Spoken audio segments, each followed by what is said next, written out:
मुख्यमंत्री पुष्कर सिंह धामी ने जनहित में एक अहम निर्णय लेते हुए जनपद बागेश्वर के नगरपालिका क्षेत्र मंडल सेरा के लिए ढुंगाड़ नाले से जल निकासी एवं आवासीय भवनों की सुरक्षा हेतु सुरक्षात्मक बाढ़ सुरक्षा योजना को वित्तीय स्वीकृति प्रदान की है।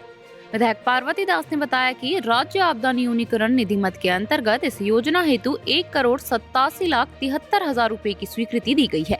इसके अंतर्गत प्रथम किश्त 75,09,000 रुपए जारी कर दी गई है। जल्द ही नाले का निर्माण कार्य प्रारंभ कर जल निकासी की प्रभावी व्यवस्था सुनिश्चित की जाएगी। विधायक ने कहा कि बरसात के दौरान ढुंगाड़ और कुंती नाले लंबे समय से स्थानीय जनता के लिए परेशानी का कारण बने हुए थे। जल भराव और बहाव के खतरे से मंडल सेरा क्षेत्र के निवासी हर वर्ष चिंतित रहते थे। इस योजना को स्वीकृति मिलने से मंडल सेरा वासियों को बड़ी राहत मिली है। स्थानीय लोगों ने सरकार के इस निर्णय पर खुशी व्यक्त करते हुए मुख्यमंत्री और विधायक पार्वती दास का आभार जताया। लोगों ने उम्मीद जताई कि शासन प्रशासन शीघ्र ही कुंती नाले की समस्या का भी स्थायी समाधान करेगा, जिससे क्षेत्र पूरी तरह बाढ़ के खतरे से मुक्त हो सके।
ढुंगाड़ के जिले का भी हमारा वो जो पैसा मुक्त हुआ है वो 1,87,00,000 रुपया अवमुक्त हुआ है, क्योंकि इससे क्षेत्र के लिए बहुत ही भारी नुकसान भी हो रहा था और क्षेत्रवासियों को इसकी बहुत ही कठिनाई का सामना करना पड़ रहा था। आज सरकार ने हमको जो पैसा मुक्त किया है उसके लिए मैं सरकार को बधाई देती हूँ, शुभकामनाएँ देती हूँ, क्योंकि हमारी क्षेत्र की जनता इससे काफ़ी व्यथित हो रही थी।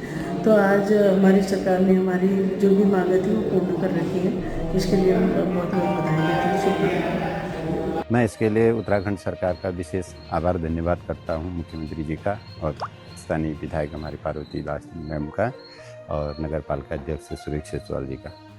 इन लोगों के और जनमानस के सभी के सहयोग से ये नाला अपने गंतव्य तक अब पहुँच जाएगा, क्योंकि इसके बीच में जो करीब 10,000 की आबादी रहती है वो करीब कई विभिन्न स्थानों से आकर बसे हैं। उन्हें जानकारी नहीं थी कि इसके ऊपर ओली भी है।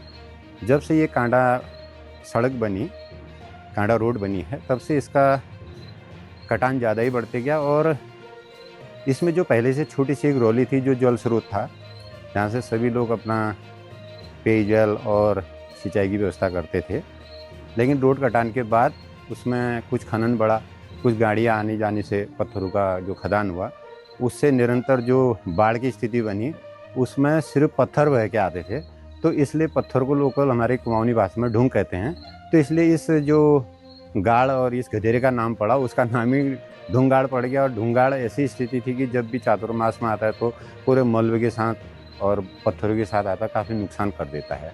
लेकिन इसकी ऐसी स्थिति थी कि आज तक यहाँ के जो पूर्व प्रधान थे श्रीमती रमा देवी मनड़ा जी, उनके कार्यकाल में, उससे पूर्व बेबी रोतेला जी और श्री रूप सिंह मनड़ा जी के कार्यकाल में जो प्रस्ताव दिए जाते तो हमेशा जो यहाँ पर ये विभाग उसके थे वो यही कहते थे कि कृषि उपज की भूमि को हम नाले में तब्दील कैसे कर रहे हैं। भारत सरकार को प्लान भेजा गया है और उसके बाद फिर इक्का दुक्का मकान बन गए तो मकान वालों ने भी विरोध किया। लेकिन आज सभी मकानवासी जो वहाँ पर स्थानीय निवासी वो समझ चुके हैं कि इस नाले को सरयू नदी तक जोड़ना नितांत आवश्यक है।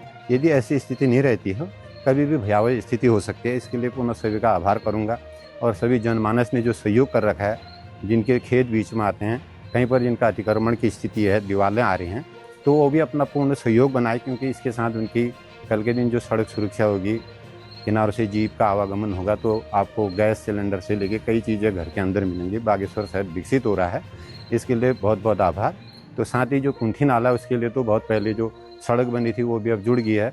उस नाले का भी ये है कि आज वहाँ पर स्थानीय लोग कहते हैं कि ये सड़क थोड़ी नाला है, वास्तव में वो एक स्थिति नाले की है। सड़क जो बनी उसके लिए भी सबका आभार। और उस सड़क के किनारे से कुंठी नाला तो तब भी नदी में जुड़ सकता था, लेकिन इस नाले की कोई ऐसी व्यवस्था नहीं। अब एक ठोस प्रस्ताव और जो बजट सरकार ने दिया, पुनः सभी का आभार। धन्यवाद।